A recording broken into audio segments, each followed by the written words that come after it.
friends. What a way to start. Hello, welcome in everybody. Do it, lady. Thank you for the follows. Hello. How is everybody doing?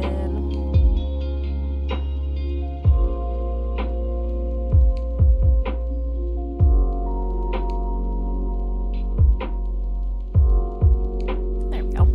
Hello. Thank you, Rachel, for the raid. Hello, everybody. I was just in her chat as well.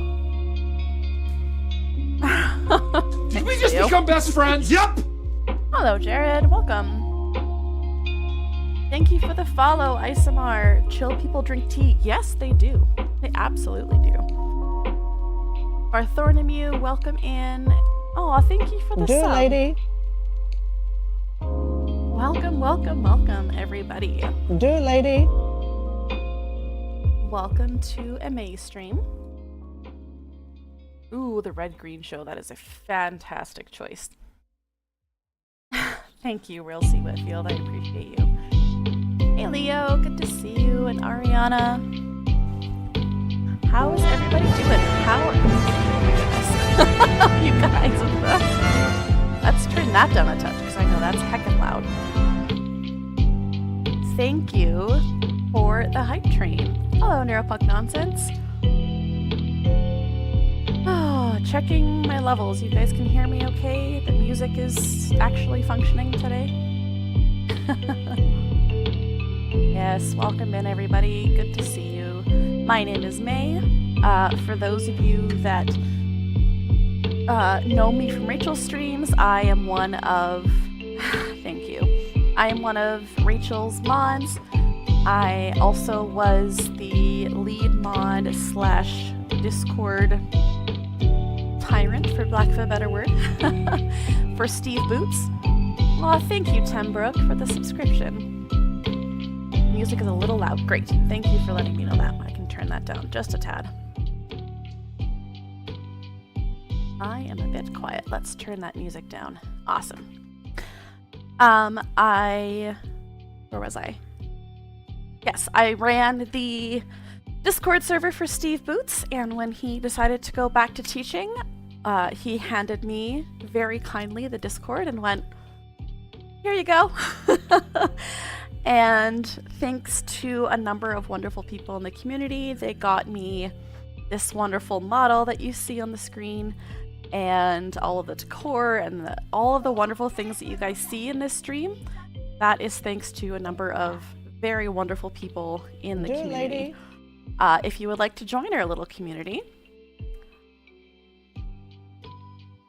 I do live in Alberta like some of us. I really do.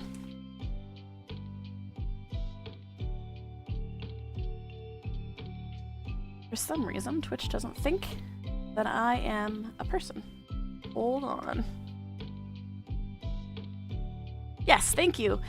Join the House Hippo Comments if you are interested in some more political discussions, if you are interested in adorable animals and cooking and, oh man, all sorts of things. Thank you, Barb Kelsey, for the subscription. I really appreciate that. We had a vote when I officially took over the Discord on what the name should be. And, yeah, maybe not so nice. Yeah, we had someone suggest the House Hippo, and for those of you who are maybe not Canadian, there is a... it was an ad a while ago, one of those, like, what do they call them? PSA, thank you, that's the word I'm looking for. About not believing everything that you see on the internet in Canada. And the advertisement included the North that, American the little house hippo. hippo is found throughout Canada and the eastern United States. Thank you for helping me with the words. Thank you, Elemental. Hello, by the way. It was an ad by the Government of Canada. Yeah. Yeah.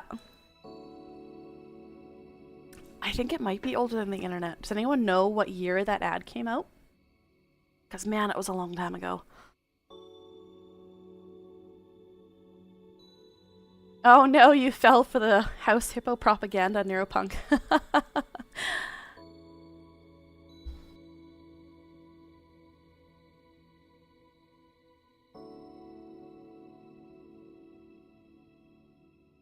Early 2000s. Okay, so not quite before the internet.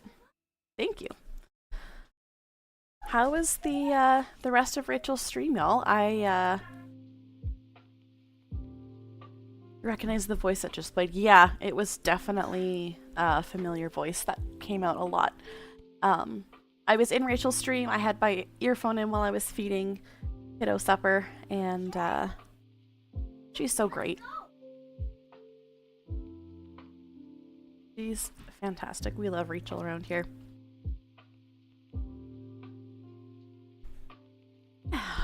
First aired in 1999.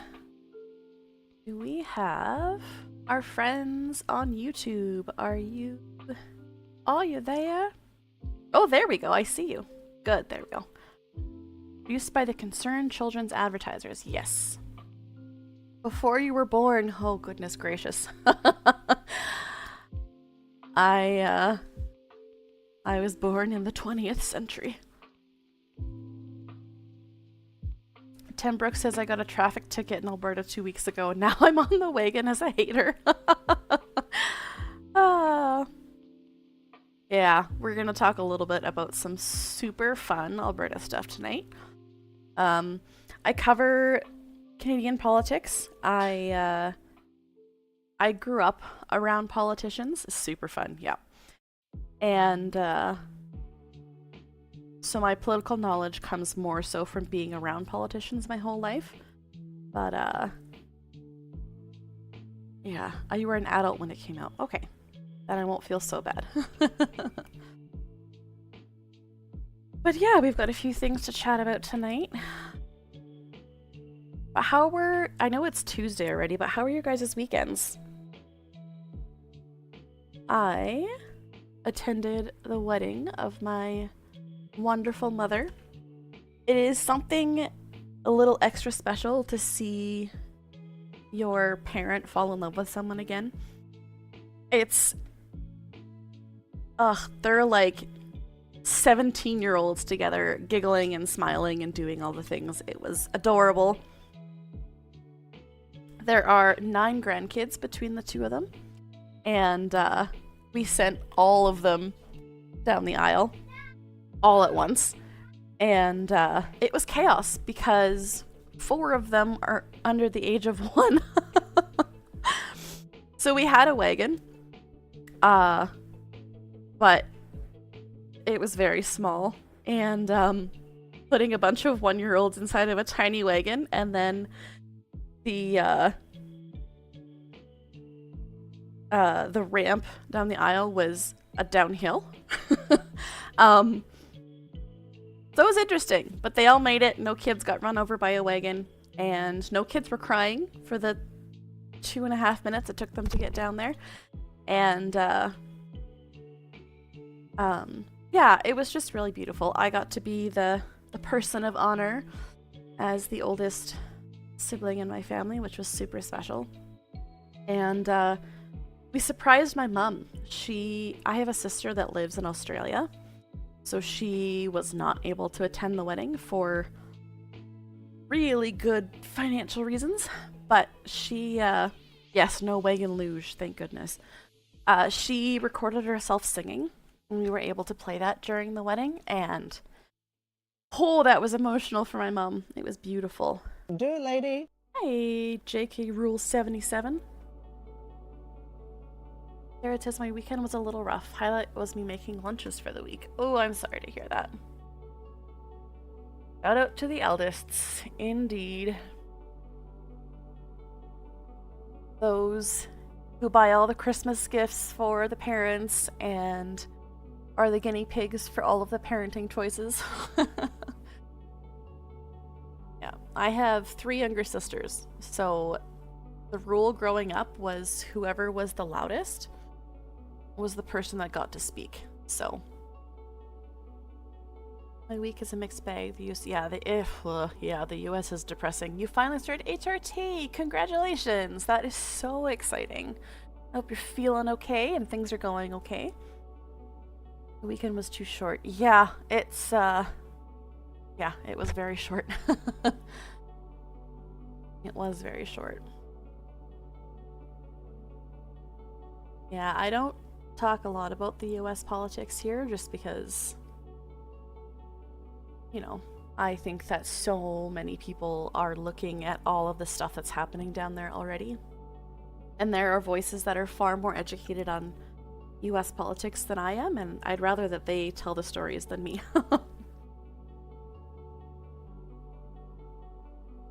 Yeah, congratulations. That is super exciting. Hi, Fabuli.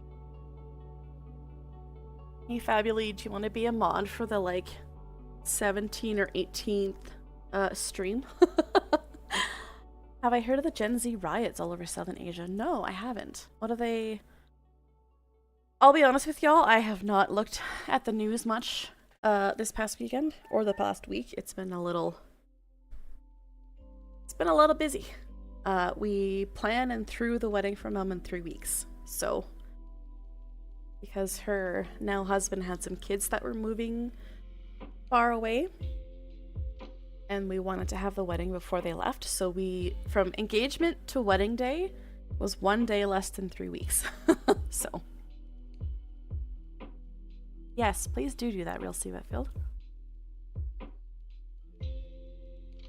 Hello, Irascible Atlantic, welcome in.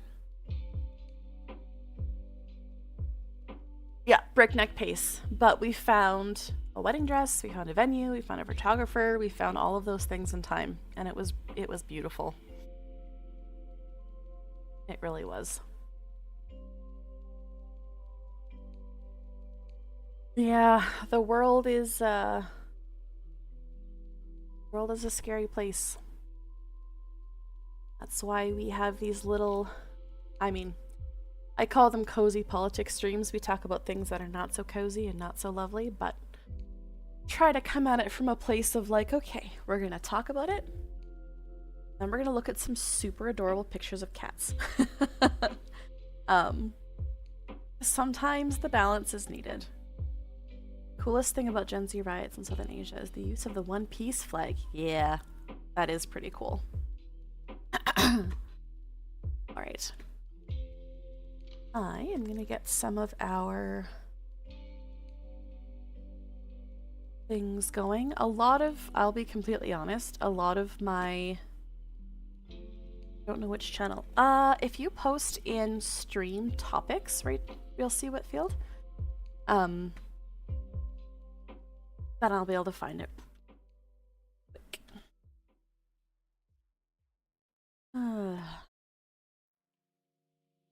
So, pre-warning for those who are here, we're gonna...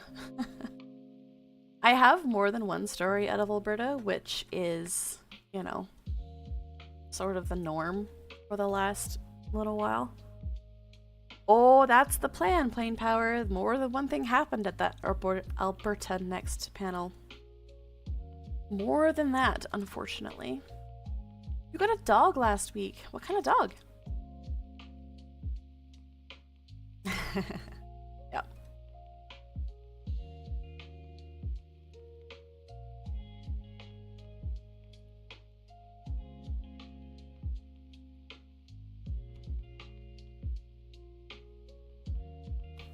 Opening up all of them. I wish I only had one. I wish it was like, look at this silly thing that happened. Ha ha ha ha ha. And then we could move on. But unfortunately we have the leaders that we do. And they say things the way that they do. The smaller dog. Okay, what color?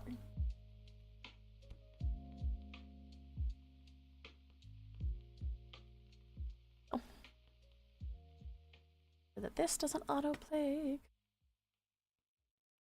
There we go. Alright, let's see if we can get this to switch over properly. There we go. I have a new chat box. It might be a little... Howdy, surprisingly late for live. Yeah, it is.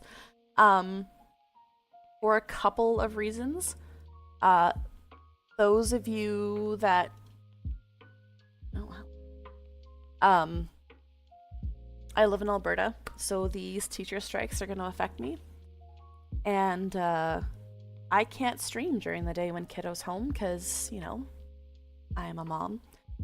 So I'm going to likely switch over into more evening streams.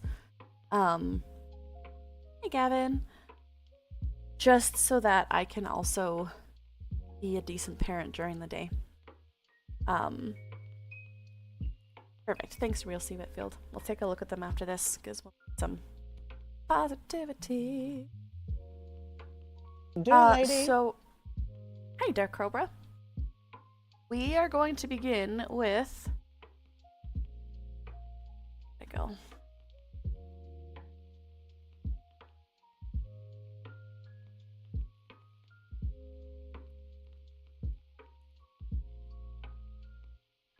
You know, it's funny because I really struggled to find him actually making the comment. One of the mods, if one of you has the video of that, that would be great. I thought I had it here, but I don't. Anyway, we'll start with the other thing that happened because I'm sure a lot of you have seen the spanking thing.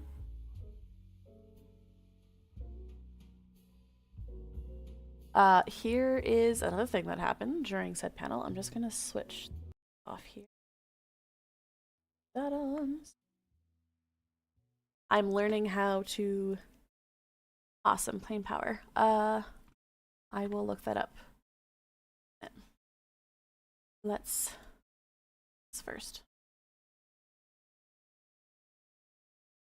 Come on. As to the previous comment about concerns over political animals influencing policing, how could the citizens of Alberta be sure that our vulnerable communities that have been threatened by the UCP government, such as queer, LGBTQ2+, and trans citizens... Oh my gosh, like, let me just remind everybody, the Alberta Police Service is what we're talking about, and I know 97% of you get that, so we'll just wait until the lady leaves. Thanks. As to the previous comment about concerns over political animals influencing policing, how could the citizens of Alberta be sure that our vulnerable communities that have been threatened by the UCP government, such as queer, LGBTQ2+, and trans citizens... Oh my gosh, like, let me just remind everybody, the Alberta Police Service is what we're talking about, and I know 97% of you get that, so we'll just wait until... You know, but we're not going to answer questions about the Alberta Police Service and their attacks on certain marginalized groups, because that would be silly. And 97% of you know that we're talking about it, but we're not going to talk about it. That's one. And also, if you guys are not following the breakdown is so phenomenal. Is this the... Hi, my name is Evan Lee. I'm a Calgary High... This is the actual terrible statement that he made. You guys can hear this okay? School student. Like many high school students, I'm very concerned about what's going to happen to the upcoming Alberta teachers strike, but just an hour ago, they voted 89.5 in favor of striking. Woo-hoo. Volume's good. Evan? And my question is, why is the government handing out Yeah.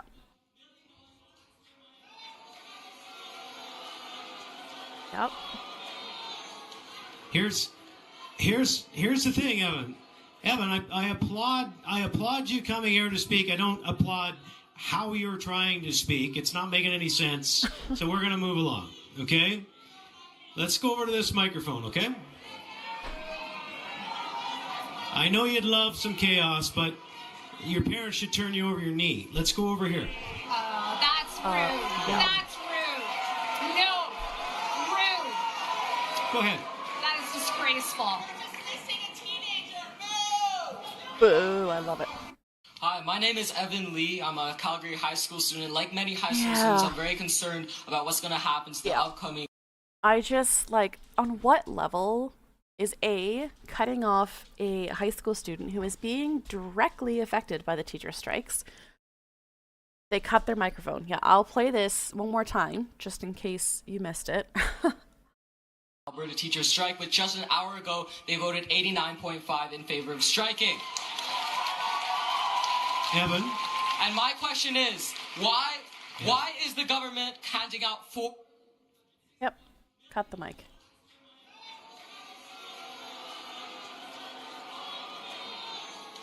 Here's the thing, Evan. Evan, I applaud you coming here to speak. I don't applaud how you're trying to speak. It's not making any sense. Not making So we're going to sense. move along, okay? Let's go over to this microphone, okay? I know you'd love some chaos, but your parents should turn you over your knee. Let's go over here. Oh, that's rude. That's rude. Yeah. No. Rude. Go ahead. That is disgraceful. Hi, So this is Bruce McAllister. He is the executive director of the Premier's office. You know.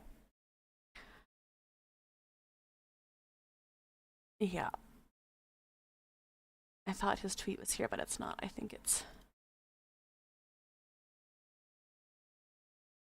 Okay, here we go. Students... Yes, he does. Student speaks out at Alberta next session gets referred for a spanking. Hi! Yeah.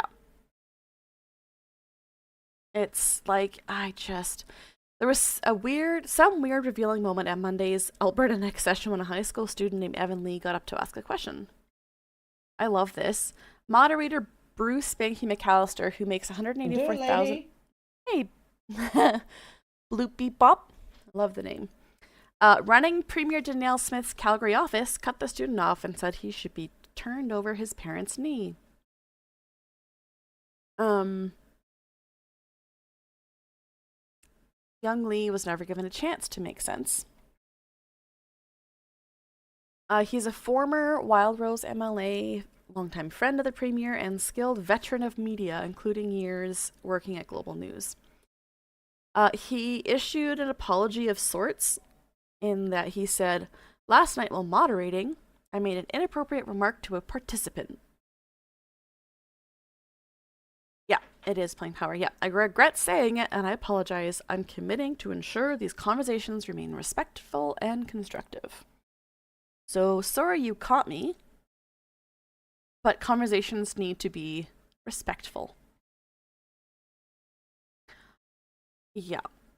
And then, as if that wasn't ridiculous enough,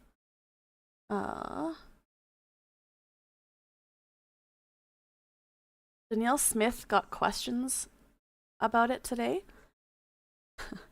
And, yeah.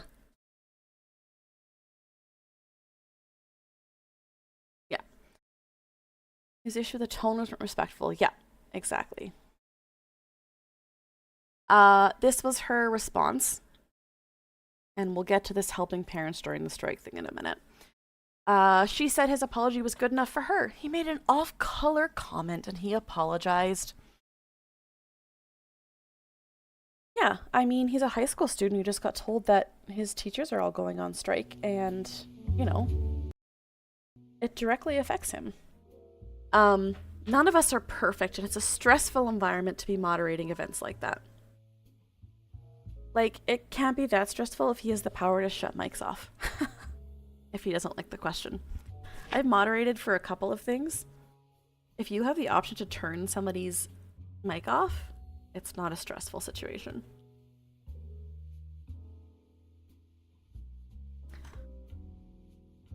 And that meeting was stressful because the teachers had decided to strike.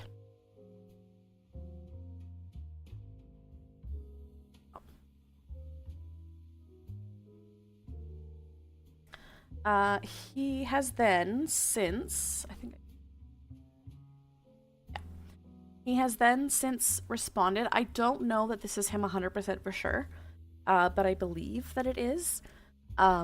He's the high school student in the video. I'd like to thank you all for your support.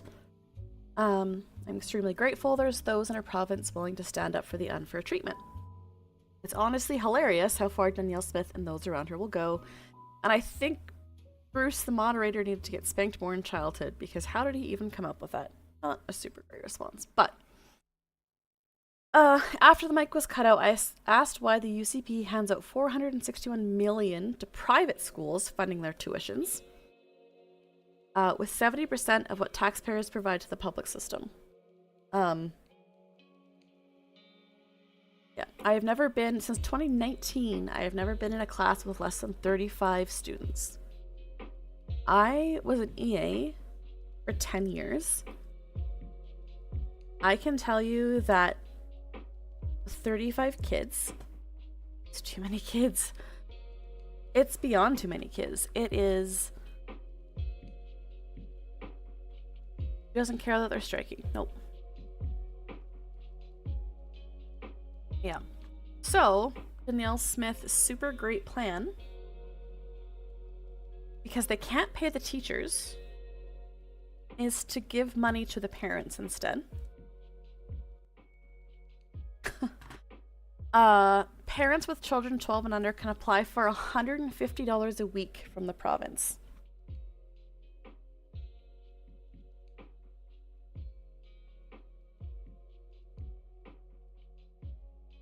Parents and guardians with children aged 12 and under can apply for this should the Alberta Teachers Association walk off the job. First payment will be made on October 31st, a month after it starts.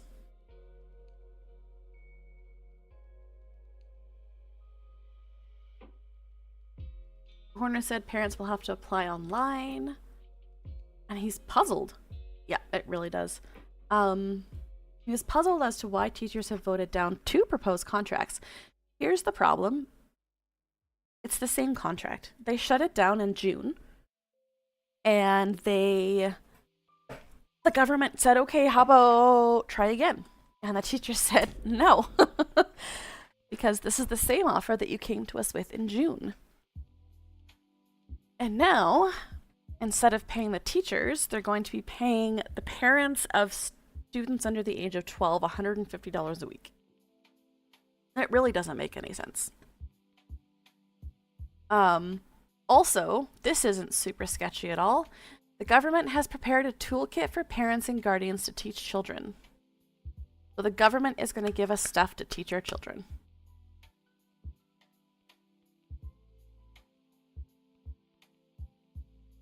Yeah.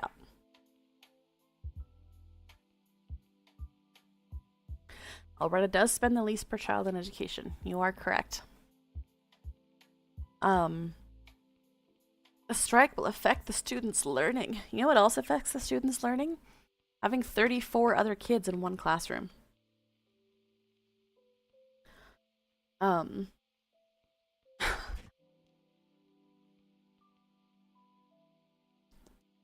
Yeah, we don't have pennies anymore. I am not going to make you listen to this entire thing. However, I am going to cut to the questions because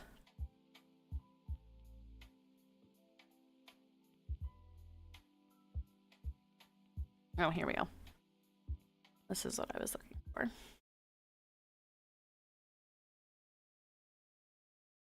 Employers $10 an hour for 400 hours. Hold on. That's Alberta as its minimum wage market, especially when you consider our tax structure within the province. And I guess a little off topic, tomorrow Saskatchewan will surpass Alberta as its minimum wage rises to $15.35 an hour. Reaction to us having the lowest in the country. Well, we've also got the highest youth unemployment rate. And when the NDP... So that's bad, but also this is bad. Increased the minimum wage from $10 to $15. We saw mass layoffs of young people, and in particular in rural Alberta. So until we can make some progress on reducing youth unemployment, we have to make sure that the wage rate is not going to be a deterrent to that. And so we've rolled out a new program for youth employment incentive. We're subsidizing employers $10 an hour for 400 hours. Just made a second second visit to Washington, D.C., where they're speaking with unnamed I have to talk to that group about what they're. No one likes to see these kinds of consolidations, especially in our energy sector. About our future prospects overall, if we can get the policy. Remember when the NDP? Yeah, remember the one time the NDP had was in government for 4 years out of the last 50 years the UCP's been in governance. All problems go back to the NDP.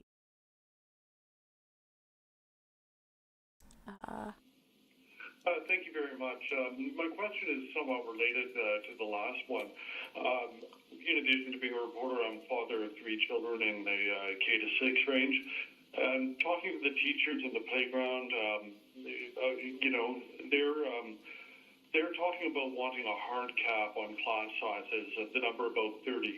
And they're saying that's their sticking point. That's what they want to see from this contract. TEBA is negotiating about hiring more students. So that doesn't necessarily put that hard cap in place.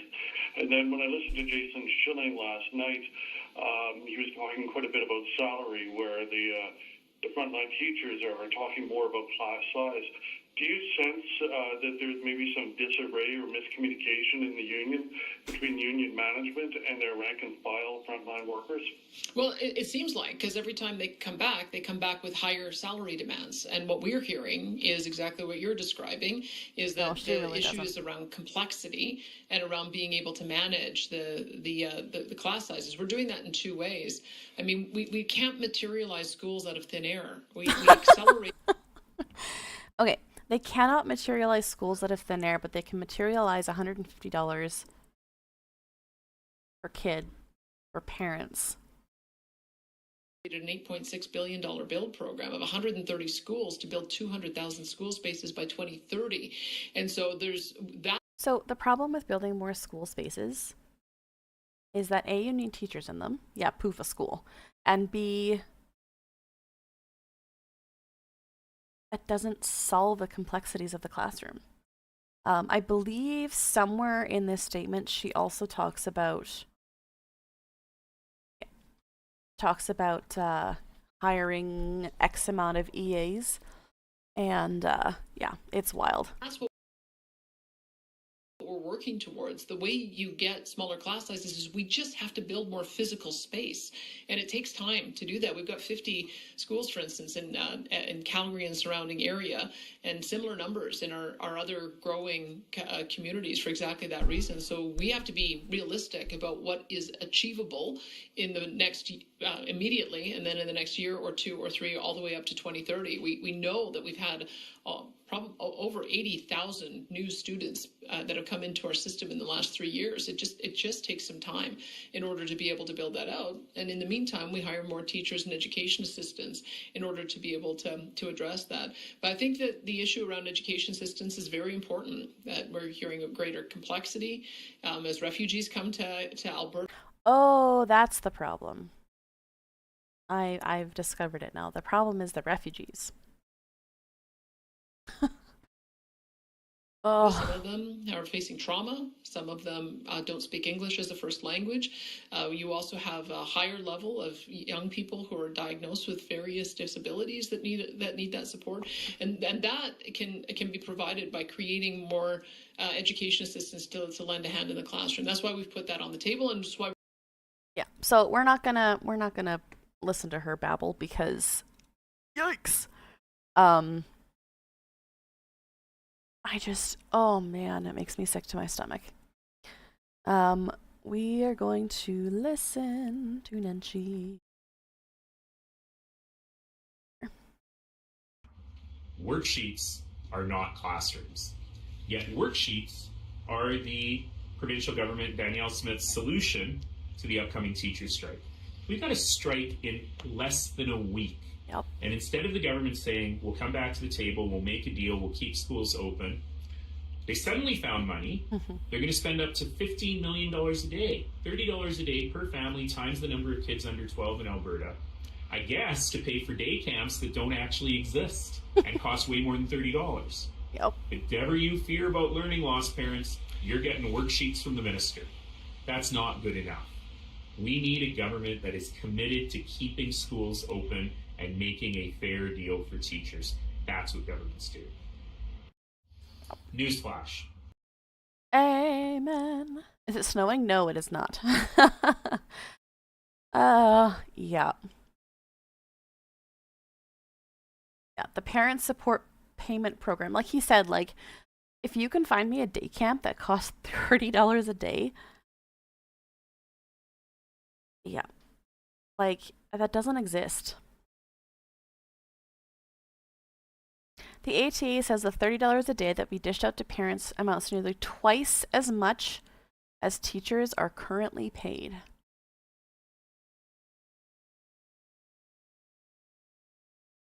Just let that sink in for a moment. The strike is just Alberta, Josh. Good night, Jared. Thanks for coming in. In other words, the government would rather pay parents to wait out a strike than pay teachers to prevent one. Yeah, and this whole home curriculum guide thing really concerns me. I don't know what sort of education the government thinks my kid needs, but I can't say that I'll be, you know, looking that closely.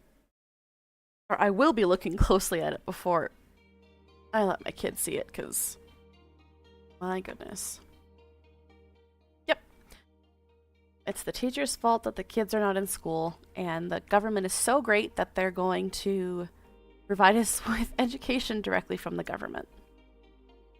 But conservatives are very anti-government overreach.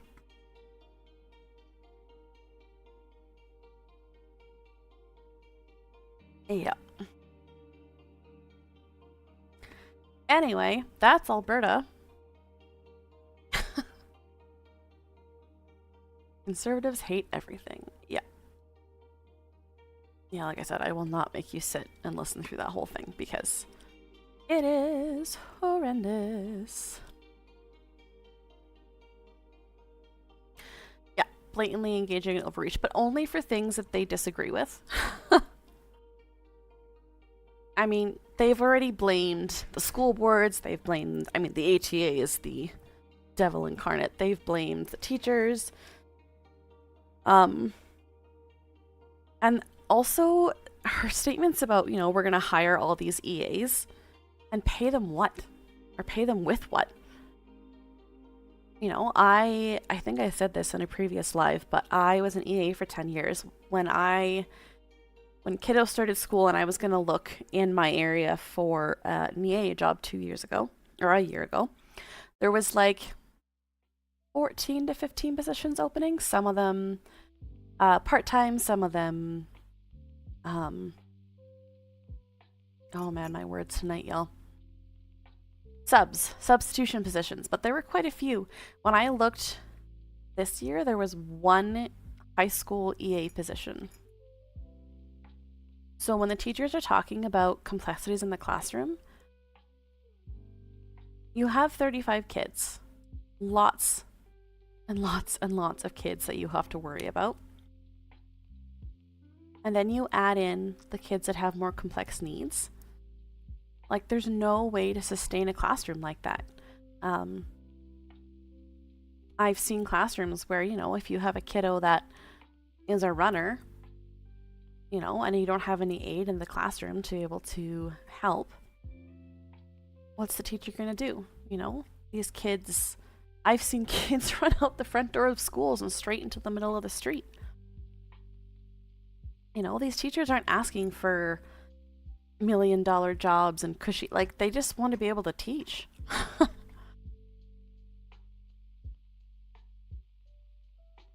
Anyway, shall we do a palate cleanser?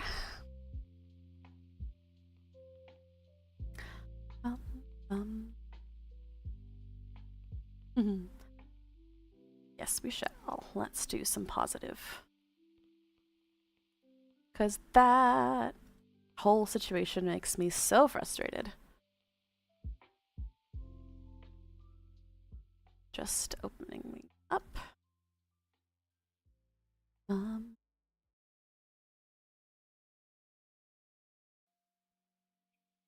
Oh, good, I have ads. That's awesome. Let that play through. Yes, Real See Whitfield. That will be our, after this, that will end our next story. That will be our palette cleanser for sure. Just waiting for the ads to go by.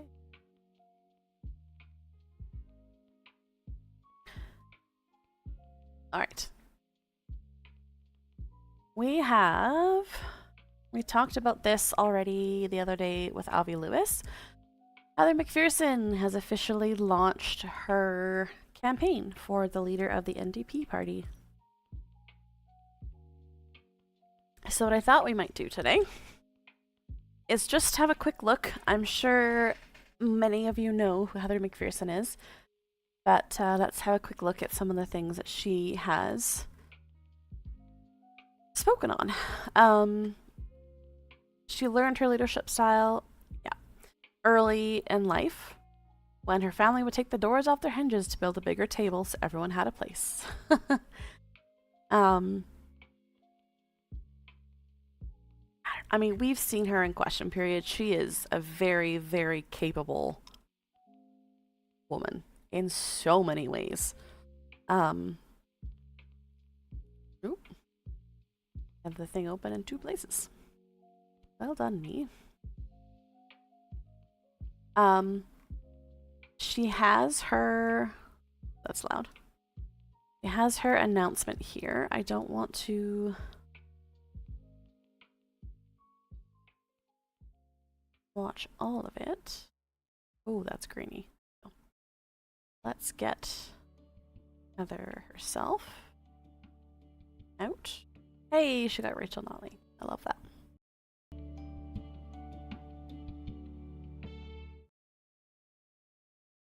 Never does that. She Ooh. Thank you so much. Thank you for taking the time to be here today. I appreciate that so much. Thank you to everyone at La Cité for... Sorry, I'm just seeing the comment. Rob Ashton is announcing tomorrow he'll run as well. Okay. Well, then we will add his name to our live for Thursday. We'll take a look at his stuff then. For this beautiful space. You folks look great out there. Hi, you Ash. look really, really great. Thank you to Lewis. Thank you so much. Welcome in, friend. Thank you for the raid.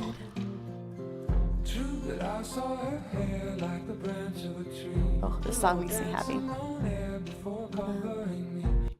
Hello, hello. Welcome in. For the powerful words. I appreciate it so much. To James, to Tarek. Thank you to Rachel. Thank you for where's Rachel? There she is.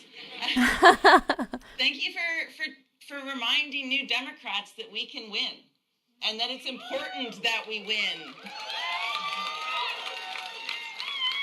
Because when we win, we make life better for Canadians. And I want to thank my kids too. This is rough, but they are the 2 most important reasons why I'm up there. And I couldn't do that without them. I couldn't do that without my family. You know, my mom and dad, my brothers, their partners, my nieces and nephews who are here, and of course my husband Duncan. I couldn't do that without the support of my family, and I'm so grateful. I'm also deeply grateful for so many of you coming out today. You know, there are people in this room, there are people that I see that have been friends with me my entire life, and I am so grateful that you took the time to come and be with me. And for those of you, you know that my family wasn't terribly political. I don't come from a long line of New Democrats. In fact, you know, my dad, Duke, he was a truck driver. He had a trucking company.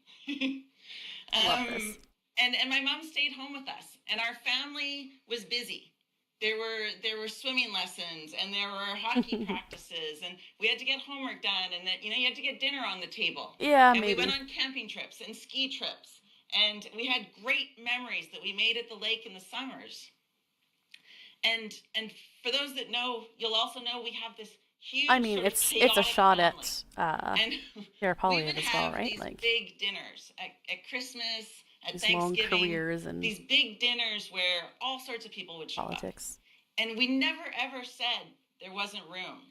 You know, we found a way to make sure there's a seat at the table for everyone. And I remember this one time when there were so many people, and we actually took the doors off the hinges, and we set the doors up on stands, and we had this table that started in the kitchen, and it went through the hall and into the living room. And, you know, you had to be careful. You did get the door, the section where the handle was. But you know, we made room. We made room for everyone at that table. And that idea has stuck with me. Yeah, the idea me too. of bringing people in. The idea of making that table. I am very excited to see like the debates and stuff and what is gonna make what's gonna make them stand out. I'm very interested to see what sort of stuff they agree and don't agree on. And I have to tell you right now, sometimes politics doesn't feel like that. Right now, politics excludes people. You know, Canadian families are struggling right now. Family budgets are stretched, communities are divided, and fairness can feel a little bit like an afterthought. And that's why I got into politics. I got into politics to change that. Yes, she is. She is. I don't want to get it wrong. I want to say she's in Alberta. Yeah. Yeah. Is Edmonton Strathcona.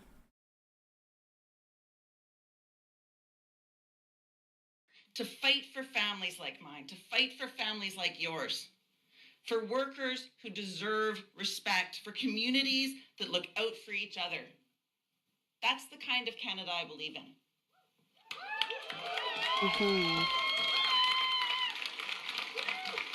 Also, if a person from Alberta wins the leadership of the federal NDPs, it'd be pretty cool. Dream. And Jack Layton told us, don't let them tell you it can't be done. And Rachel Notley promised change. And when she was the premier of this province, she delivered that change. And that's who we are as New Democrats. That's the tradition we stand in. You know, the party that has always been inspired by big ideas. You know, things like universal health care. That was the New Democrats. Things like childcare for every family. That was the New Democrats. And we need to get back to that. We need to stop shrinking into some sort of purity test. We need to stop pushing people away, and we need to invite people in. We need to have more people at the table, and we need to listen to them.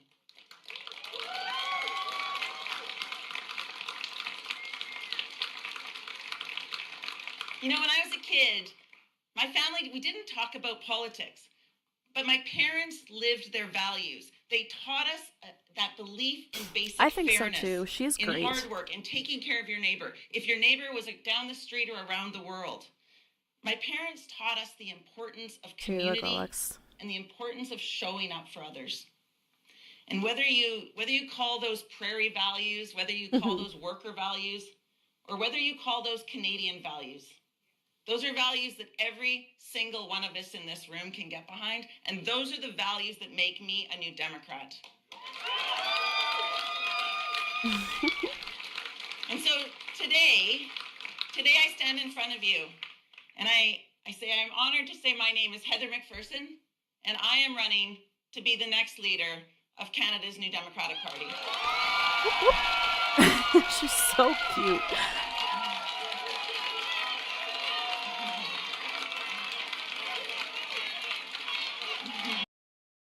I'm always suspicious of the stop purity testing because it can be, but I do think at some point there needs to be a balance of being willing to have conversations and neuropuck nonsense. I was going to get to that in a minute. And I do think that if we want a party like the NDP to get in, I think appealing to a broader audience is the only answer for them at this point. Because right now their quote-unquote audience is limited to 7 MPs. And man, they need an injection of some kind of something special to get back up to where they were. I believe Neuropunk Nonsense, her husband works in oil and gas. We'll look into that in a minute.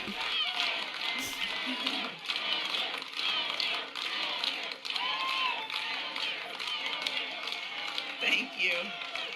It's not, no. And I have to tell you, I am a proud Albertan. And I am a proud Canadian.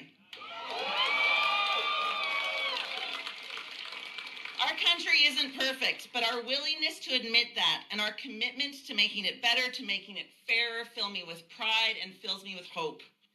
And it's proof to me of why we need a strong New Democratic Party.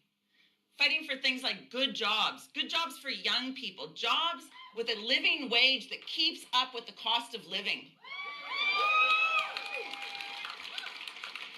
Okay, homes that families can afford to live in. Public services like healthcare that all Canadians can access. And yes, we need a federal government that makes life more affordable for all Canadians. Okay, how about some specifics? And if you want pharmacare, if you want dental care, if you want better health care, you have to elect more New Democrats. If you want a party that fights for workers' rights, if you want a party that brings forward anti-scab legislation, that makes sure that the government can't use back to work legislation, you elect New Democrats. And if you want a party that actually understands what working Canadians are going through, then you elect more New Democrats. Danielle Smith. She is, although I will say telling Canadians that they needed to vote for more New Democrats when what they were being offered in the New Democratic Party was not enough to enact change. I think she's got to prove, not herself, I think the NDP party in general needs to prove that they can actually enact change. Go for bigger tent. The Liberals are already that. We've seen how well it worked. Yeah. That's fair, Pro King.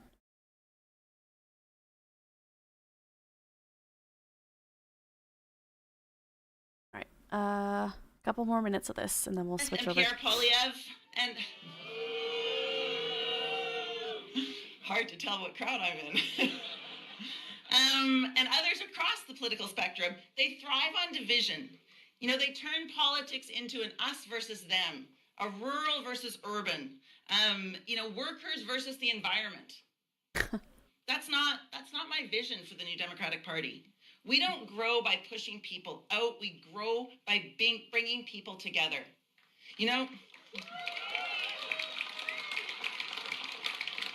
That's the path that Jack laid out. That is the path that Rachel paved. And like them, we need to make space for everyone. We need to fight for fairness, and we need to stay true to our values, and we need to build a competitive and winning team to make sure that there are more New Democrats fighting for Canadians and delivering for Canadians.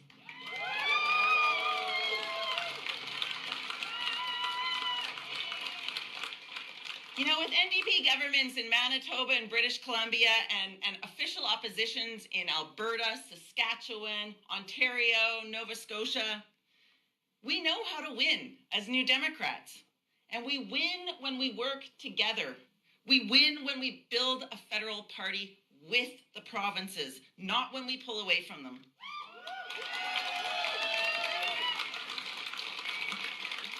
And conservatives target rural seats and western seats. And the Liberals target, urban seats and eastern seats. But the NDP isn't a regional party. We are Canada's party. We were built by farmers and urban workers coming together, and we need to reconnect with both.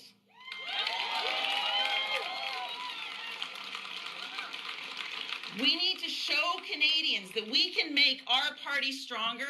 We can make our country stronger. We can make our party and our country more united and ready to lead.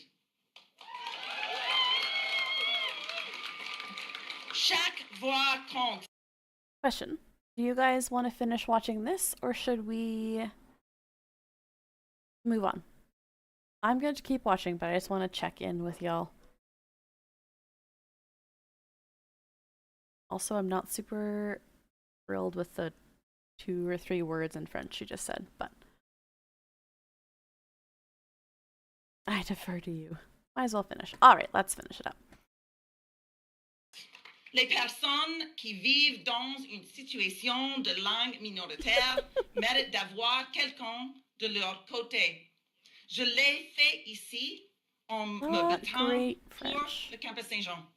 Et je vais continuer à le faire partout au pays. Comme parti, on a aussi vu que les gens du Québec sont prêts à nous appuyer quand ils voient qu'on va les appuyer aussi. Moi, je crois qu'on peut retrouver cette force si on s'engage ensemble.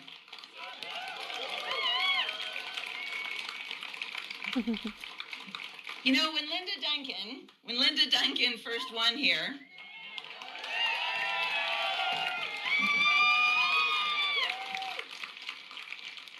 we did it by organizing. We did it by knocking on doors, by making calls, by building our base. And as we've grown, we've built that further. The French will make you watch the French debates. We've shared our resources. We've hired organizers to get things done. We made Edmonton Strathcona the strongest NDP seat in the country. And we've worked hard to elect other New Democrats. We've done good work together. But the last election reminded us that we have more work to do. Blake Desjardins should be a member of parliament in this country. Hey, there we go. And Trisha and Omar and Leslie and Susan and so many other of our NDP candidates should be members of parliament. And build a party that people will vote for. So yes, we need to change. Not what we believe, but how we talk about it and who we talk to. The key to building a winning campaign, it's in communities. It's not in Ottawa. It's not in back rooms in Ottawa. We need year-round regional organizing teams. We need more resources for the grassroots, training for volunteers. We need to invest in our members and trust our base again. That's why I'm running.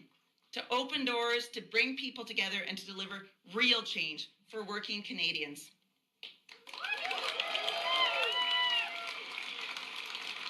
Rien ne pourra jamais remplacer la force de militants sur le terrain. Et personne ne devrait jamais faire obstacle à cette force. We need to open doors and make sure that there's room at the table for new members. For new members who are finding a party that fights for them. Oh, the fight. For long-time members who know that as New Democrats, the French definitely need some work.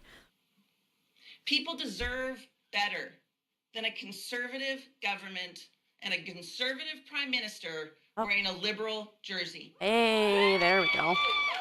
Good call out. People deserve better than a conservative party led by Pierre Poilievre. And as leader, I will make the NDP a viable choice again, a choice that unites, that delivers on the promise of good jobs, of wages that keep up, of homes people can afford, of public services that we can count on, and a government that has your back no matter who you are. All right. More seats means more results, and I'm running because I know how to grow our movement.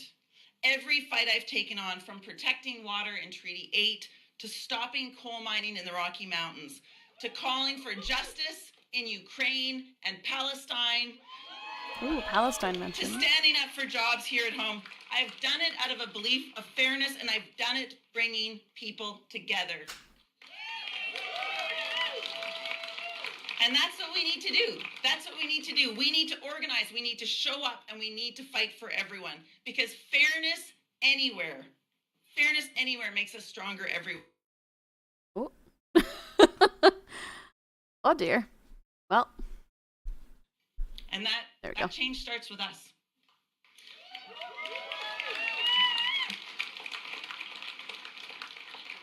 An election could come as soon as this spring.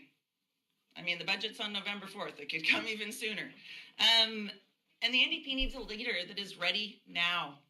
Ready to hold the government accountable in the House of Commons. Ready to organize and campaign across this country to welcome more people to our table. And ready to win more seats, to give New Democrats across Canada more power to fight for the change that Canadians are counting on. I'm ready. I'm ready to get us there. Yeah, he really has.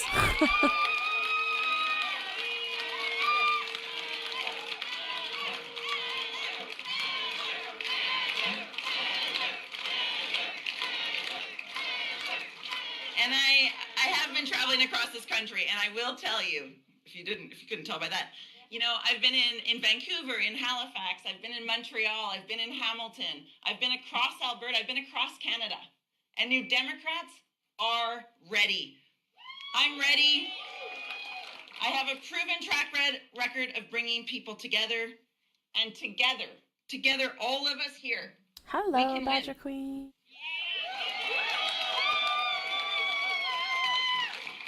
You know, we're New Democrats. We know how to work hard. We know what to do. Because politics does not have to be small. It doesn't have to be closed. Cuts and cruelty don't have to be the only options. There we go. Canadians deserve better. We owe people. We owe people better. And better is possible. So join us. Show up. Bring a chair. Bring a story. Bring a neighbor. And let's build this bigger table together. Let's get to work.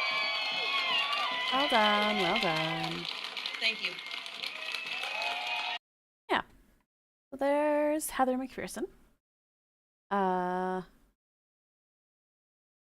It'll be interesting to see what sort of stuff she's bring to the table. Webstad's beautiful orange shirt was torn away from her on the first day of school. The shirt that her beloved grandmother had given to her. Sorry, just maybe some context here. This is the video that she posted this morning for September 30th. It's going to start from the beginning. 6-year-old Phyllis Webstad's beautiful orange shirt was torn away from her on the first day of school. The shirt that her beloved grandmother had given to her to wear. The people who ran that residential school tore away more than just a shirt. They tore away her joy, her pride, and her innocence. And that was the point. In Canada's residential schools, Indigenous children were not treated as children, but as animals that needed to be tamed. So today, on National Truth and Reconciliation Day, we remember the brutality that Phyllis and other children endured.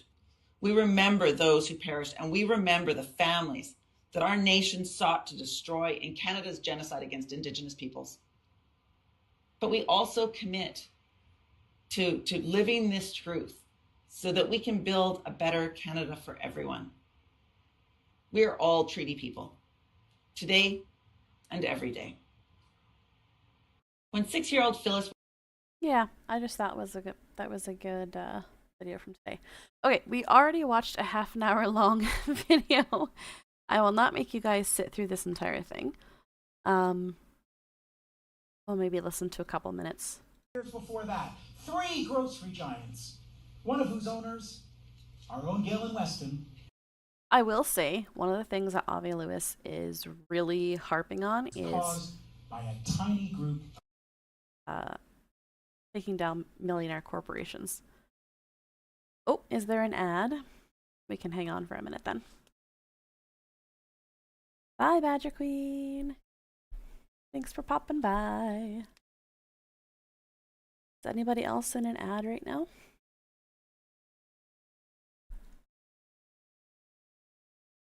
Alrighty, then we will hang on for a minute.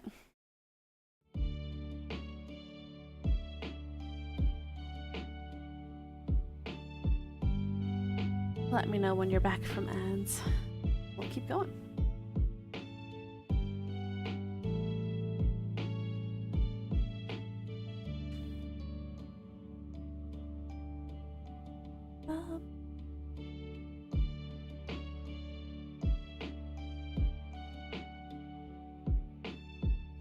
I wish that there was a really easy way for me to see when the ads are running.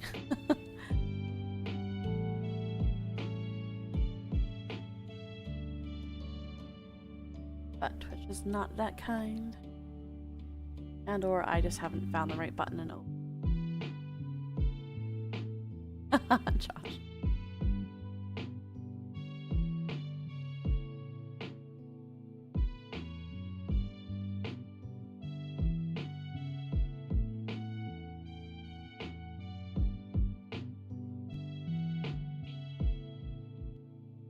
What is an ad?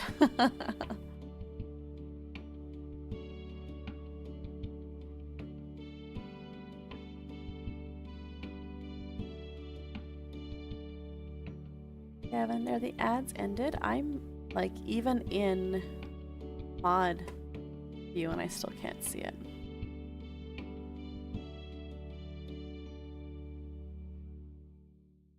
Odd.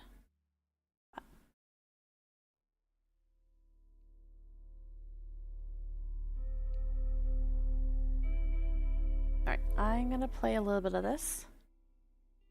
And huge corporations that dominate every part of our economy. Not great sound. And profit gouging and gorging to their shareholders' content. 5 big banks made $50 billion last year.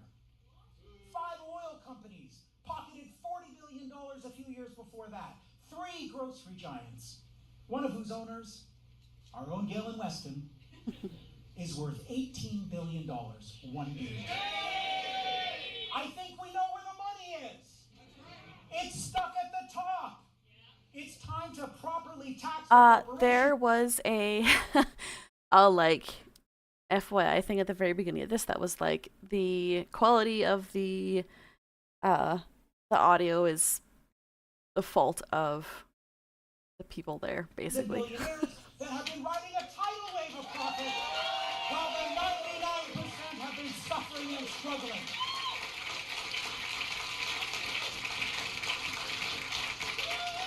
The money is there. We need a government with the courage to go and get it for all of us. Hey. This guy is pumped. He is pumped. I love it. And the resources and the responsibility to ensure the fundamentals of a good life for all of us. Healthy food, truly affordable housing, functioning public transit, and hey, maybe a proper vacation once in a while. People work their asses off in this country. They deserve a good life, but we won't get it if we don't fight for it. And that is the other What's a vacation? Yeah. is where the NDP comes in. After all, the NDP is the original party of workers' struggle in this country. And in this moment of epic change and uncertainty, our party is needed as never before.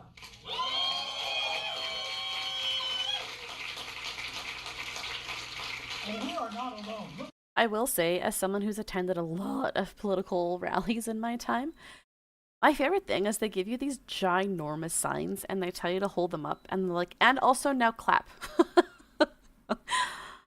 Like the first couple claps are always really scattered because people are trying to figure out how to hold their signs and also clap at the same time. Look at Maz, look at JP up here.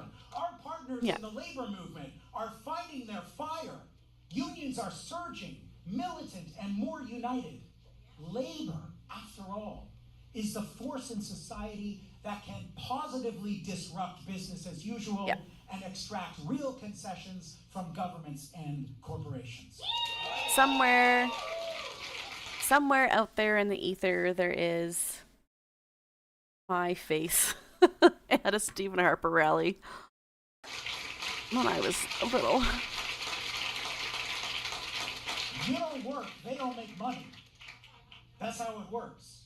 At the very same time, as you also heard tonight, we're seeing social movements build Thank you. big, broad coalitions like the one that came together, and I was there, and I know you were there too, last weekend for Draw the Line. Yes. People fighting for climate justice, indigenous rights, an end to war and genocide, justice for migrant workers and for all workers, everyone marching together. We have Scouts back in the before us day now sold belts the for flag bearers. seeds Yeah, of a that new would be more common helpful. front in Canada. A movement of movements. And for me, this is a movement of movements and a moment within which a renewed and reinvigorated NDP can take its place. Not a party rushing to the front of the parade. Not a party recruiting for a cult of leadership. Finding our role in a constellation of resistance, a coalition of care. I love this guy's enthusiasm. I just love it. We need to make the party a Genuinely. political instrument of the people, like my grandpa used to say, designed for the task of helping carry us through challenging times to a better society. And the electoral opportunities in this landscape are huge. Okay, our Prime Minister loves hockey analogies.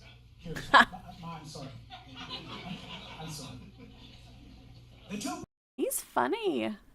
I like it. He's definitely well-spoken and can hold a crowd. parties of corporate Canada are huddled together on the right wing of the rink. The lane has never been so wide open as it is right now for us.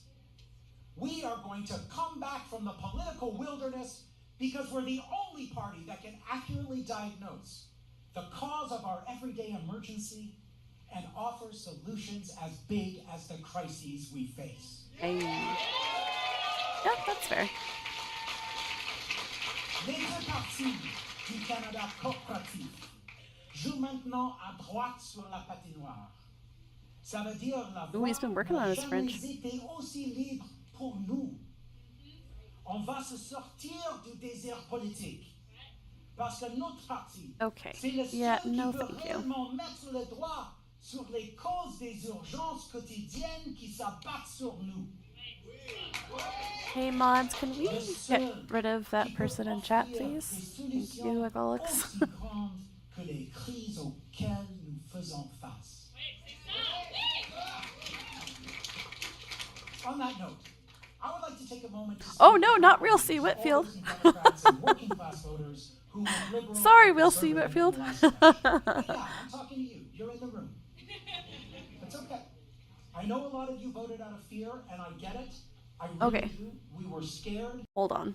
This is important. All those new Democrats and working class voters who went liberal or conservative in the last election. And yeah, I'm talking to you. You're in the room. It's okay. I know a lot of you voted out of fear, and I get it. I really do. We were scared. We still are scared. But now that we're on the other side of that moment, do you really want Canada to slide into an American-style two-party system? No! Two parties, run by the rich, taking turns governing with slightly different rhetoric, but the same economics, as their cuts and corporate welfare make life more and more miserable for us, the 99%. Whoop, whoop. Because that's the exact terrain in which the far Friendly right fire. faces widespread economic desperation. With a recession looming, we could be headed there in Canada. It's the bitter soil out of which the MAGA revolution grew in the United States. And we are not going there, people. So I believe we have a clear offer to the country right now. And it's this.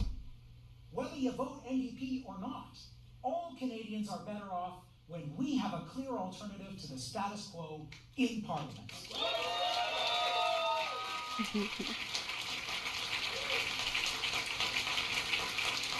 I aspire to have that much energy on a Tuesday.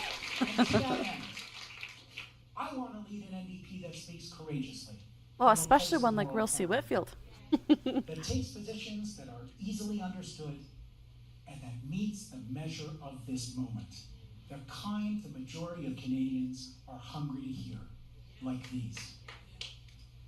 Genocide in Gaza is horrific and unacceptable. And we Is it your birthday, Real Sue Whitfield? Happy birthday for tomorrow. We can every single day to make it stop. Oh, good for him.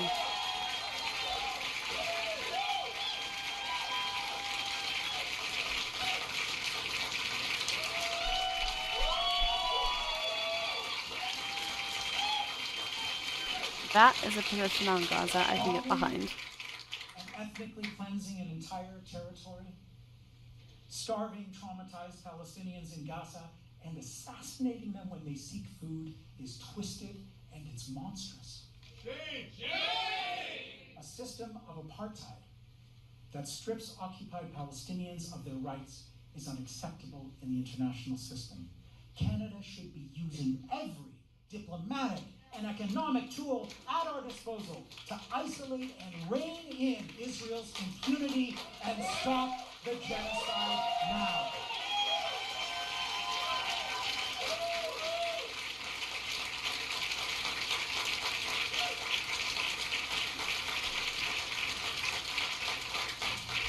Here's another. Climate breakdown hasn't gone away just because it's inconvenient for big business seeking maximum short-term profits. Entwined with all the other emergencies, this one is existential. And we cannot continue to expand and expand fossil fuel production when our country and the world is on fire. We urgently need to diversify our economy and our exports and our energy system and clean it up. One more. Indigenous rights are not optional. They're law. And consultation is not enough. Our Constitution is inadequate on that point.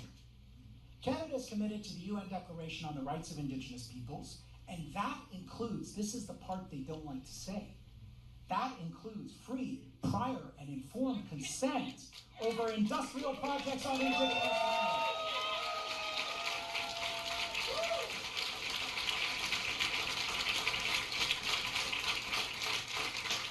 But the nation-to-nation relationship is not just about massive industrial projects and abstract legal principles. It's about justice in everyday life. It's about finding every one of those missing and murdered Indigenous women and girls and delivering them justice. It's about way more and way better housing on reserves, and the same for urban Indigenous communities too.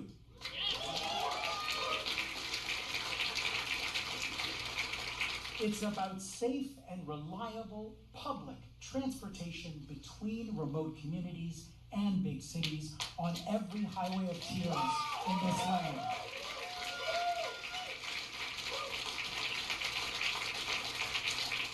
Reconciliation can't be a performance. It has to be about keeping people safe. The right of First Nations to decide what kind of development happens on their territories and letting the land heal for all the people who live on it.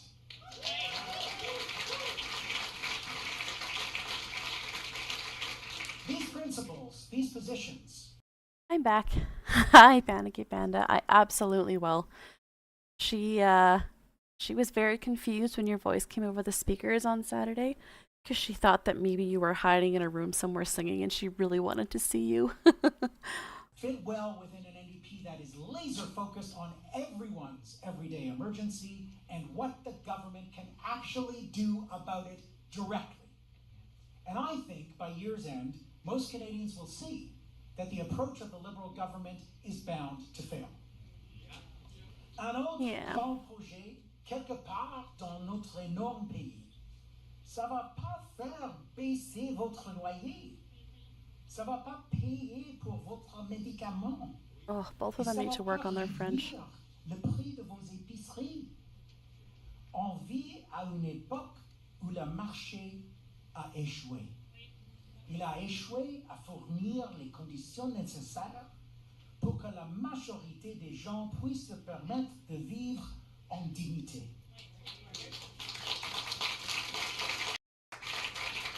dans le marché échoue is not going to lower your... Another mega project somewhere in this vast country is not going to lower your rent. It's not going to cover your medications. It's not going to pay the ridiculous bill for your groceries. We are living in a time of market failure. The market has failed to deliver the necessities of a dignified life at a price that the majority of people can afford. And at a time of market failure, the government needs to goddamn govern. Woo. I love that that's his tagline. He is not afraid. That means a public auction for food and groceries. It means a new public food system grounded in generational investments in public farmland and food supply chains. We also need to fix transit once and for all, and that means the federal government has to step up and fund the operation of transit systems. I love him. I love him so much. Do it, lady. Azad. We need an electric bus revolution in this country that can save the auto industry in Ontario and Quebec while reconnecting communities across this country, especially on the prairies that have been underserved for too long and will slash a major source of emissions in the process. And when it comes to housing, obviously there are more pieces to this puzzle. But the brand new housing authority will follow a tired old parents hope that this time private capital will build us out of a housing crisis. But as I predict we will soon see, you can't incentivize a revolution, Mr. Carney. We need the government to act on a exciting. Public housing plan. I'm gonna skip just a tad because we've been watching these for a while. To build public housing. Making housing affordable and using algorithms to jack up the rent and keep it high on encampments. And it means no more, ensures basic protections for tenants facing displacement, and it means no more violent raids on encampments. Yes. Obviously looks like the French's logo. They're still here. I love it. It's a very popular idea. And by that, we don't just mean renewable energy. We mean a green industrial strategy. Embedding climate justice in the way we improve. Oh, sorry, y'all. Are the subtitles? Heat pumps for all. I definitely should have turned these back on earlier. Sorry. Retrofits to union jobs in clean manufacturing of high efficiency domestic appliances. I want to buy a washing machine in Canada that's made in Canada. Not the washing machines. We need power lines, not pipelines. Provincial trade in clean electricity from east to west to the north, electrifying our industrial economy. I was just saying earlier, Panicky Panda, I don't know if you heard it, but do you remember being these kids when we were growing up and holding the giant signs and going, yay, for so long? And finally, I mean, we're just getting started. We got 6 months to talk about these fantastic ideas. These aren't the only ones. We're going to explore much more, and you're going to tell us what we need to consider, and we're going to have a genuine process of dialogue and exchange. But finally, just as I get going here tonight, you want a nation-building project? Rather than more mega projects to export natural wealth overseas, let's invest massively in the low-carbon care economy. Yeah, same. I came across, oh, what year would it have been? 2008? That he ran? Something like that. But I found my Stephen Harper 2000 whatever year it was t-shirt the other day when I was unpacking a box. Like, oh boy, I did not think that that still existed in my boxes of things. 4.2 million Canadians already work in health, education, long-term care, and childcare. This work, mostly done by women, especially immigrant women, is the work that holds our society together. And the reason that our systems of care are crumbling is because we underfund them. I bet and you we did. pay care workers a scandalously low wage. That's the reason why in many provinces we're still waiting for $10 a day daycare. We need to pay more. Childcare workers need to be making $35 to $40 an hour because they're taking care of our precious children. I'll be 100% honest. I let Kiddo use it as a paint shirt, and then it went in the garbage. Does a childcare worker make less than a CEO? Who delivers more value to society? Ooh, I love that. We need a national fair wage grid for care workers, and we need to hire hundreds of thousands more care workers as our population ages. Yeah. That is the work of building a better Canada.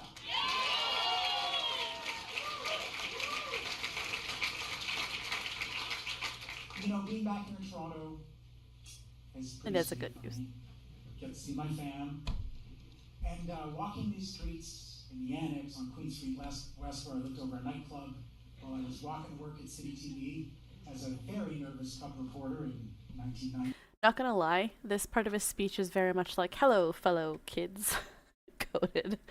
Whew, I was bad. Being here in Toronto always brings me back to the optimism and the struggles of my youthful self. I remember the firebombing of the Toronto Women's Bookstore around the corner from here on Harvard Street in 1983. Folks here remember that?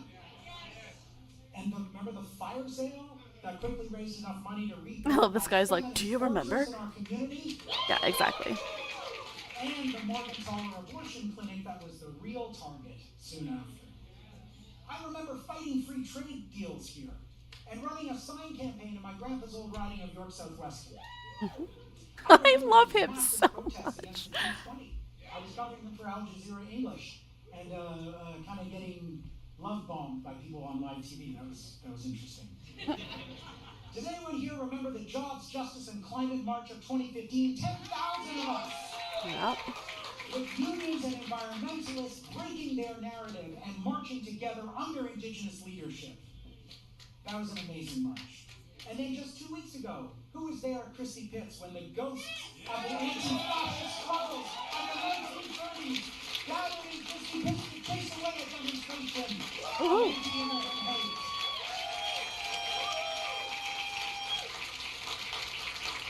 It's good to be back in Toronto in a time when people are waking up again and getting organized and fighting back. And it reinforces for me what I have believed since my teenage days in this town.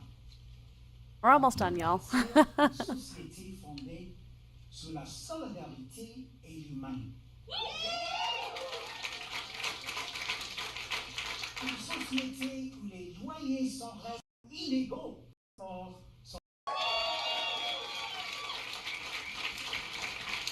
Une société qui travaille pour travailler. On peut bâtir un monde meilleur. I put that here. Thanks. Care and connection, where rent is reasonable. Alright, sir, we've talked about rent. Where hard work earns you a living being, one that needs dignity, recognized as just another way of being, one that needs dignified support. Hey, that's a good one. Where human freedoms flourish, where racism no longer blights people's lives, and nature is able to heal. That better world is possible. The guy with the camera's like, okay, The way we've come together tonight. we're done. To achieve this scale of change we're talking about, from the low point where we start, we'll need a movement of all of us. Volunteering and phone calling and voting and advocating and organizing inside and outside the electoral process. Joining together in a struggle powered by deep compassion, deep belonging, and an unwavering commitment to justice. Alright, say your catchphrase. It's been stuck in my head. That's why I'm running to be leader of the NDP. Come on.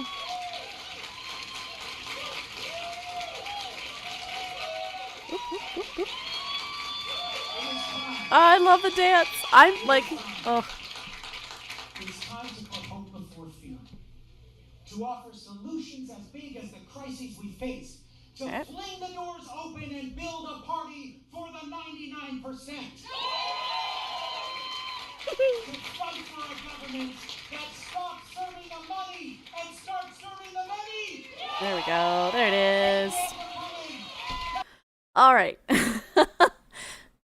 So, two very passionate leader in... What's the word I'm looking for?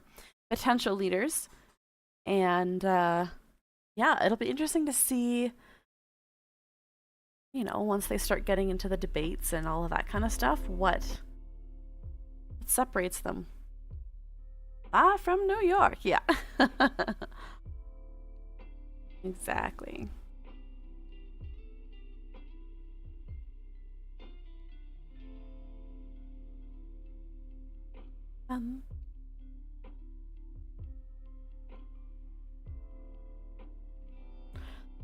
You know, it'd be kind of nice to go into an election going, this is a tough choice because there's two good options, rather than I don't want to vote for this person, but I have to. You know, that would kind of be a nice change.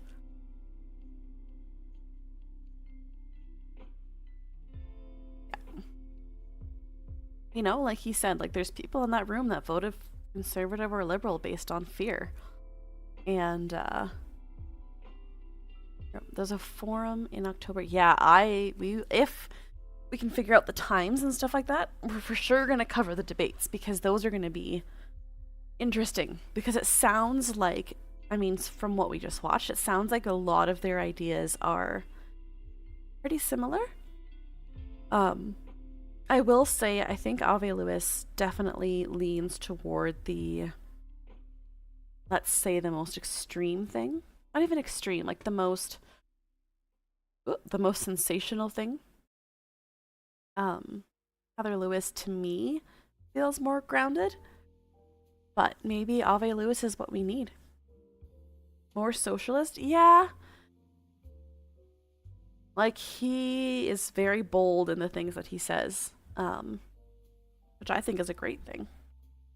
You know, as long as he has the ability to back those statements up and to, you know, actually provide some of those results, then that's the kind of person that the NDP needs, that Canada needs.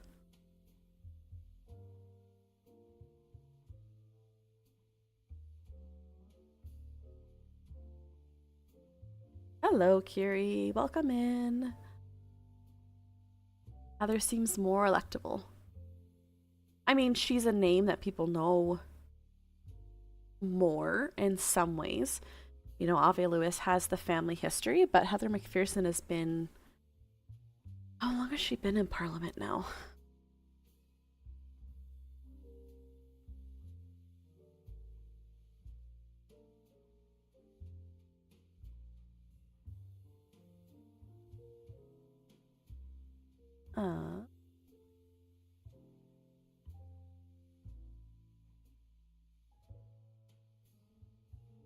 So 2019? Oh, here.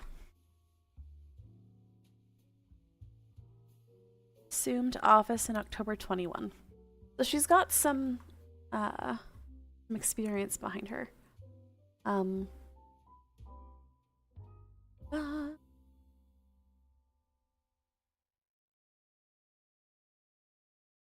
Yeah. It'll be, yeah, I mean, she smoked the Conservative candidate in that riding. Same, the 2021. Okay, so she's been around since 2019. Yeah, I don't know. Like I said before, I'm interested to see, oh, you guys couldn't see any of that, sorry. She's not your first choice. Yeah, I can see that. Yeah. It's hard too, because Ave Lewis, I mean, their spouse has nothing to do with who they are as a person, but Ave Lewis's wife is pretty Fantastic.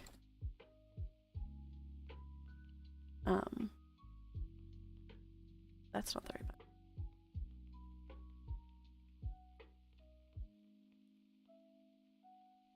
button. Go.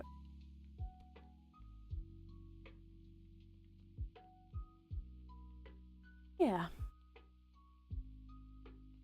Stretching out.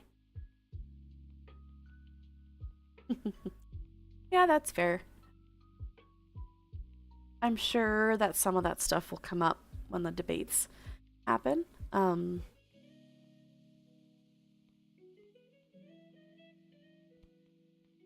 Just loading up. I got one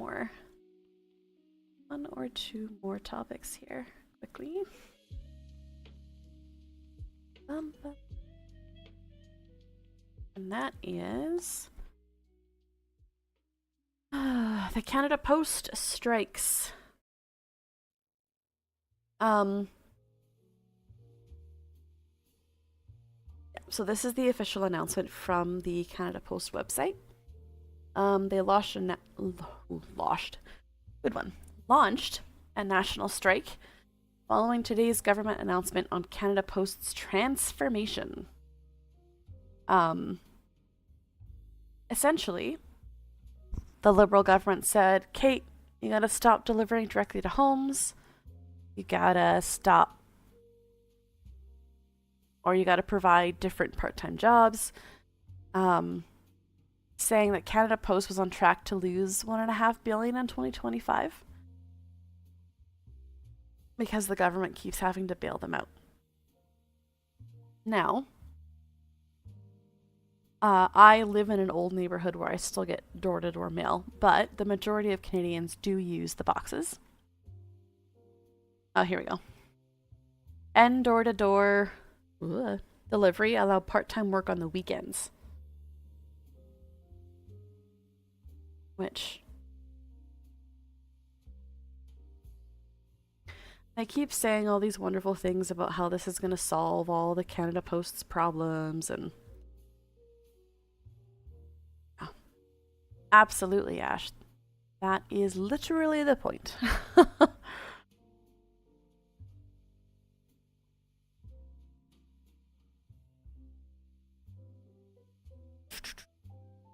Okay, it starts the 25th.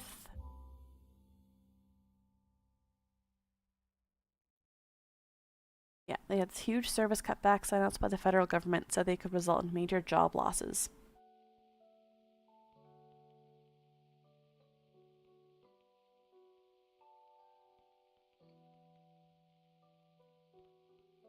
Reducing the number of delivery days, shuttering post offices that were in areas once rural, and giving this service more flexibility to raise prices. I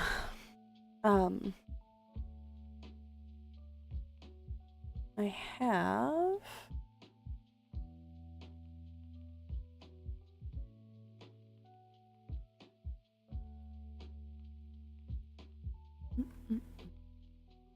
our mods here. I just want to open it so I don't show you all of the back end of the Discord.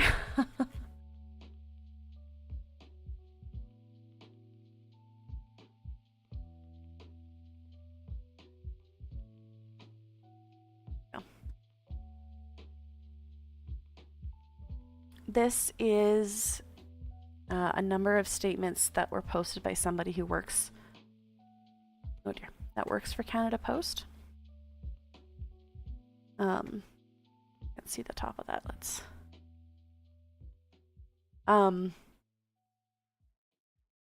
Canada Post management has awarded themselves hefty bonuses. Purolator, or Canada Post, owns a majority stake in Purolator, and the Canada Post CEO sits on Purolator's board. This is misleading. Includes accounting moves and one-time expenses. It's an inflated figure meant to scare the public. Again, inflation versus wages, which is a problem most jobs. Safety concerns. I live in a place where it gets down to -45, and I feel so bad for those people that have to be out there walking around. And again, privatization. Union proposals were ignored. CUPW suggested weekend parcel deliveries to stay competitive with Amazon, and they rejected it. There has not been a decline in mail. Community mailboxes are a huge problem for those with disabilities and those who, and for seniors. And again, the back to work tactics that they have already employed.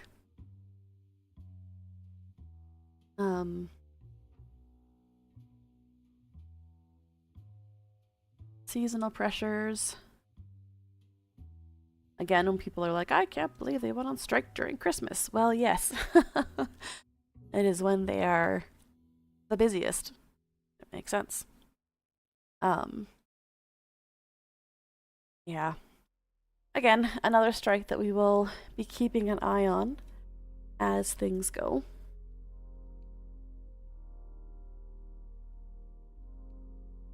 I have... if I can get this to open. There we go. From Saskatchewan. Here we go.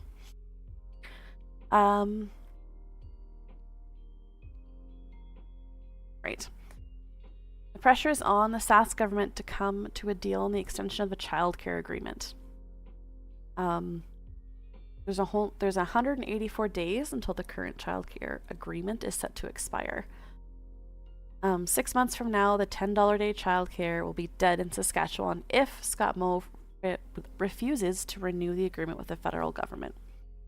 How many other provinces? Is it just Alberta that said no to the $10 a day? I think so. Oh, I can spell.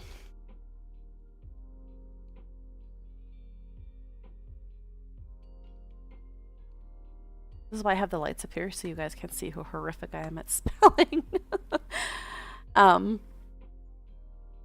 Okay, so Alberta and Saskatchewan refused to sign the deal, saying that they could basically do it themselves.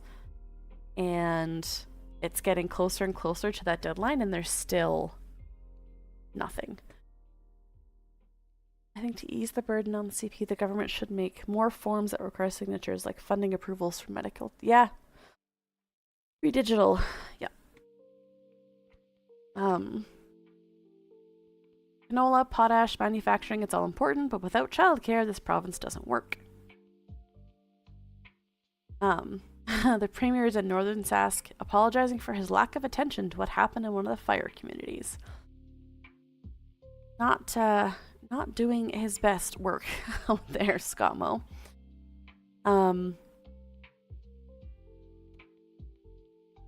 Yeah, there's childcare centers that are closing their doors. Oh, thank you. They remain ready to negotiate a better agreement. But Premier Scott Moe, when asked about the concerns, there was no need for childcare workers to worry about a deal not getting done. They should not worry about losing their jobs. The province and the federal government will come to an agreement, I'm certain. But they haven't actually come out and said what the plan is.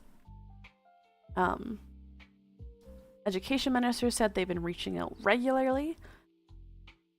But again, if they have all these communications with the federal government, then let's see some action here. You know, in a society where both parents are working just to be able to afford things like a mortgage and kids and all of those things, governments that don't make things like childcare a priority are not fully understanding the needs of their constituents.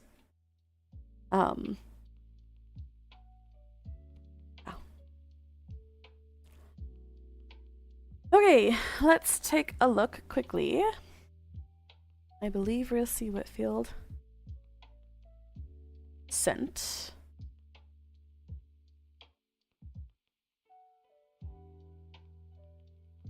Stream topics here. Let's open it up. Help if I had this open. 2 seconds. I closed my browser. There we go. Bum, bum, bum.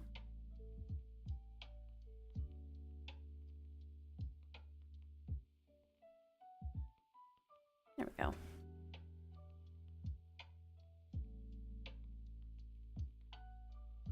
Some buses with the Every Child Matters. Awesome to see.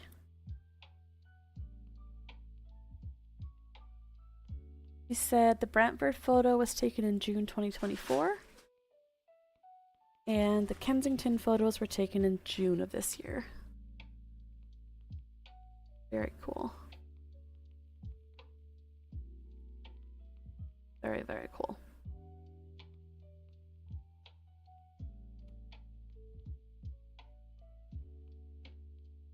All right, my friends, that is all of the things that I had planned for today.